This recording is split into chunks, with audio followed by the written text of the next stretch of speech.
I want to talk about the money because I know that tariffs are a big subject. People don't understand them. They don't understand that our tax system has changed and it's basically subsidizing what it is that we're passing off as social services, and we giving out all of this money, and we basically being social services across overseas and stuff like that.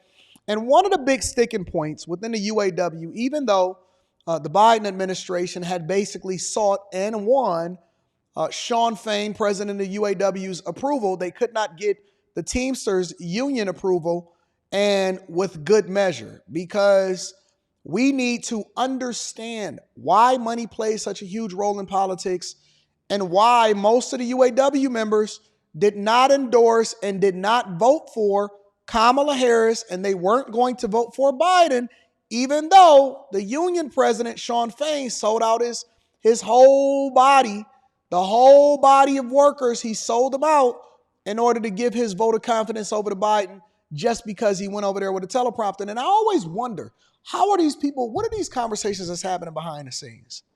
You know what I'm saying? What's happening behind the scenes? How is this playing out? And so I always wondered that, and I recently seen a video drop on CNBC that basically address and I haven't watched this video yet, but brings forth light on why U.S. automakers can't sell cheap cars inside of the United States of America anymore. Let's deep dive. The average car price is nearly $50,000, a 30% increase over the past 5 years. Basic automobile is $50,000 or more. Monthly payments are also close to an all-time high. There are plenty of models that are going for more than $100K. A record number of owners are underwater, paying more on their loans than their vehicles are worth.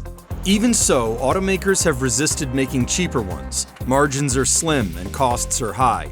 Chinese cars are cheap, but those are getting slapped with tariffs. Insiders say U.S. carmakers can't depend on protectionism. They'll have to cut costs and sell cheaper. Even without government support, some Chinese firms have big advantages. We tried to lay out that it's not evolutionary change. Like, you actually have to make quantum change to the organization, culture, and approach to be able to achieve that. Shout out to Car Fairbanks. I love you, baby.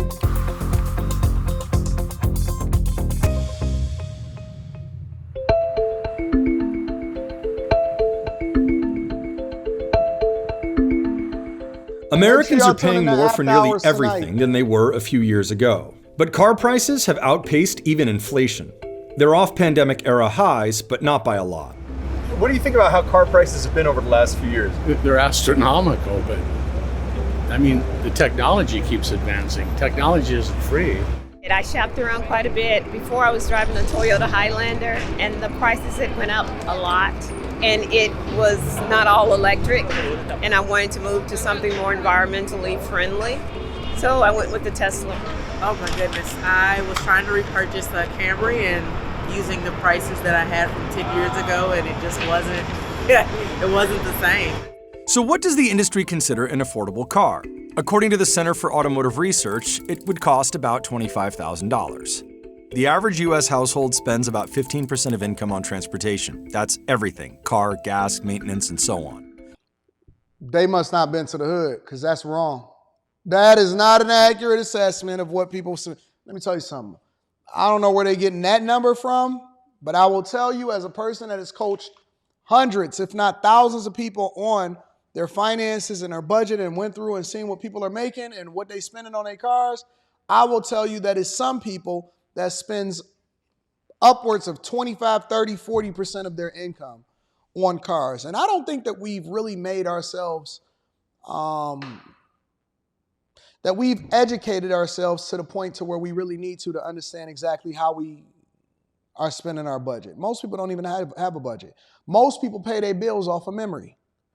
Most people pay their bills off of memory. And the true cost of a car is similar to the true cost of a home, and we don't know either.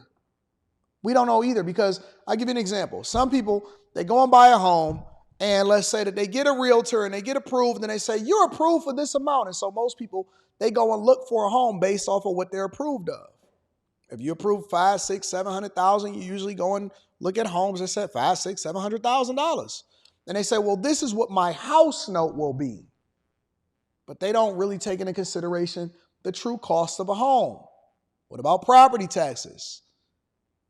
What about insurance? What about HOA fees? They say that most of the new homes that are sold, over 78% of the new homes that are sold, ultimately have HOA fees, and those HOA fees are going up. What about maintenance? When you have a water heater go out, or you need a new roof, or there's a crack in the concrete, or you have to get the air conditioner done, or you need some more Freon in it, or you got to get a floor replaced, or, something. Anything happens. Anything happens. Microwave go out. Refrigerator need to be replaced.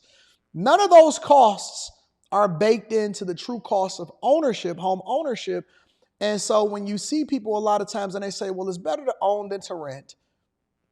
Yes and no, but it depends on the circumstance. Because in the first 10 years of home ownership, the majority of your payment, even just the house note itself, is going towards the interest for the home. And most people get 30-year mortgages because they promote that. And it's the same thing when it comes to car.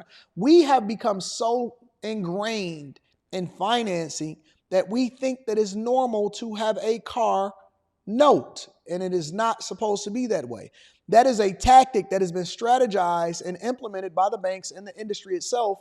It was banks working with the automakers, and then sometimes the automakers even created their own finance arm to sell more vehicles. If you understood, if you were a part of Stock Club, if you were a person that's a part of the Patreon, and you were going through, when you were listening to me talk, like for example, yesterday, and I was breaking down different industries, I could tell you, for example, that in the automotive world, the finance arm, even if it's of the same company, let's say you do GM Financial, right? Or Toyota Capital or whatever, Mercedes-Benz Financial or Porsche, whatever it is that you got, right?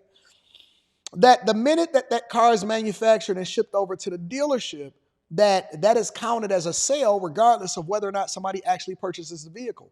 So the carrying costs for the dealer themselves are higher the longer that those cars sit on the lot, whereas the automaker itself has already recorded that transaction in accounting as a sale, and so that actually is off the books. Now, if these cars are sitting on the lot for 100 days, 200 days, and they can't get rid of them, you got new 2023s that's still sitting on the lot, and we're about to be in 2025 and let out the 2026s, then that means that the automakers have overcapacity, right? And so what they did was they conspired with the banks to get you guys to finance cars in order to move more vehicles. The banks make money off the interest. The automakers can record more vehicles going off the lot. And so what happens is they all make money at your expense, your behest, because the true cost of a car is no longer what that transaction price is. It's what you're going to be paying over the life of the loan. And we don't pay attention to that. We only pay attention to what's the car note. We don't even look at the insurance. We don't look at the gas. We don't look at the plates. We don't look at none of that stuff. We don't look at tires. We don't look at oil changes. We don't look at nothing. We just say, man, what's the car note? Oh, can I swing it? Is in my budget? Keeping up the Joneses. Buy it. Kill your wealth. Supposed to be putting that in something else. You out of your bracket. You can't really afford it. And so now we become so addicted to financing that they've inflated the price so much. And then you combine that with union members ultimately saying, well, we want more wages and we want a record contract. Well, then that means they got to bake that cost into the vehicle itself, in addition to the technology, in addition to the interest payments, in addition to workers' salaries and all of that stuff. And then you get to a point where legislation is so bad that that's then reminding you that you have to meet these EV regulations. And then you have to start baking those costs into the vehicles that you're selling right now for research and development to ultimately move over into an EV world. And that's why Trump was saying, we don't want to make people move over into that. We want capitalization or the market to determine where people are buying their vehicles. Because automakers was also baking into the cost of that vehicle. So they selling these trucks, these pickup trucks, these Jeeps for $90,000, $100,000. Well, you're not just paying for the truck itself. You're paying for the research and development and ultimately the infrastructure and the deployment of this new thing that they're making you do and moving over into EVs and this new moderation that's then beset by California, the legislation, and the infrastructure that's then being stood up for example, the infrastructure bill that was passed by Kamala Harris and Biden during their administration. And so you're not paying for today, you're paying for tomorrow. And that's one of the reasons, among several, why automakers are so hard to afford and you no longer are getting cheap cars because it's no longer profitable. You can't even get workers to build it at a profitable rate, and you got to be a volume producer to build a cheap car. So then automakers back in the early or the late 2000s, right, and then going into 12, 13, 14, 15, 16, said we can't make cars no more unless it's fleets. We can't make cars no more. American automakers, they got out of the car business, and all of them are being manufactured overseas, except for Elon Musk and Tesla. So, about 51% of the population can reasonably afford a loan on a $25,000 car at 8% interest for 48 months. If you extend the term of the loan, the percentage goes up from there. The issue is there are very few cars at that price. Prior to 2018, cars that sold for less than $20,000 made up about a fifth of the market. Since then, they have all but vanished. A few models might start there, but no car sold in September 2024 had an average sticker price below $20K. Only 6 are below $25. Y'all Meanwhile, need to make models sure y'all tap into the Patreon. We break all of this down and then we bring it back to the money to help you to understand how you need to invest in these companies. And if these companies are smart to invest in, including the 8 things that we look for when we looking to invest in the stock market, okay? The stock market is more than just timing. It's more than just who's the president. It's also the fundamentals. You got to understand the fundamentals before we can deep dive into the charts, all right? I'll show you how to look at the charts. I'll show you how to look at the profit margins. I'll show you how to look at the debt to equity ratio, every single thing, management, all of that. We break it all down from a C student's perspective to where you can truly understand it and you're not questioning it so you can make a more informed decision.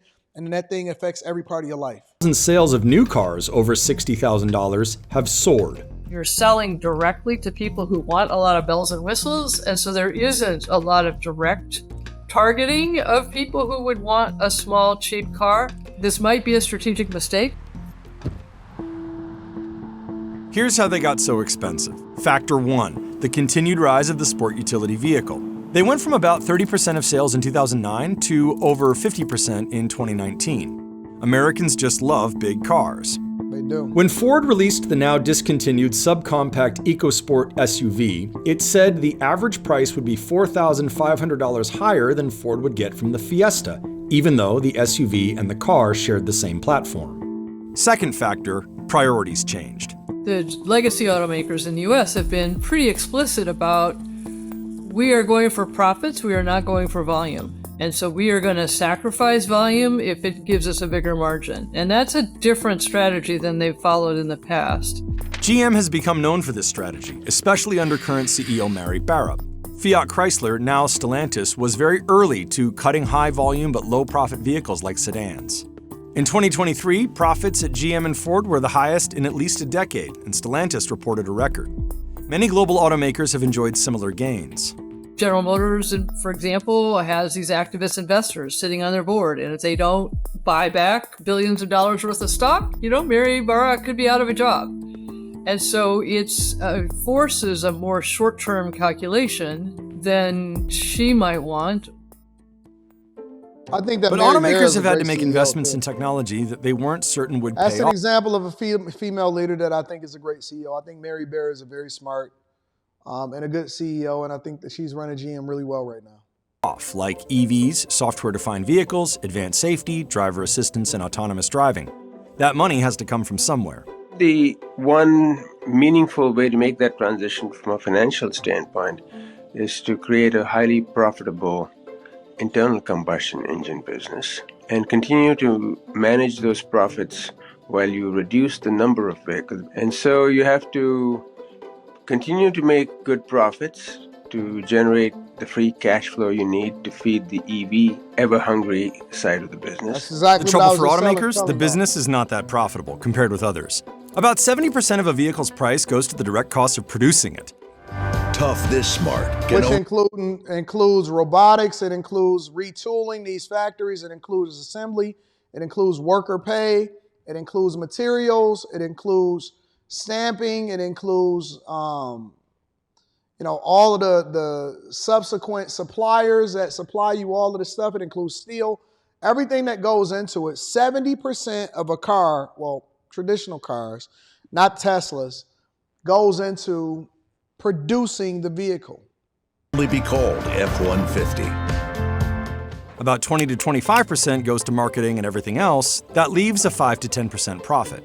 Third factor, the coronavirus. Remember when I was breaking down margins to y'all in Stock Club yesterday? And I was comparing margins from between the different companies and the different industries and how you can then make a more informed decision, and then also how that was affecting what was going on in the election. Once you inform, you can make a more informed decision. Pandemic. Production shutdowns, supply chain shortages, and other constraints tightened supply. Dealers raised prices. Then automakers did. Affordability plummeted. Remember, the story has been, for much of the last 6 months, you either cut price or you cut volume. And they've decided they're not cutting price. But profits come at the cost of increasingly alienated customers. Automakers meet with their dealerships on a regular basis, and particularly they do this every January at one specific gathering.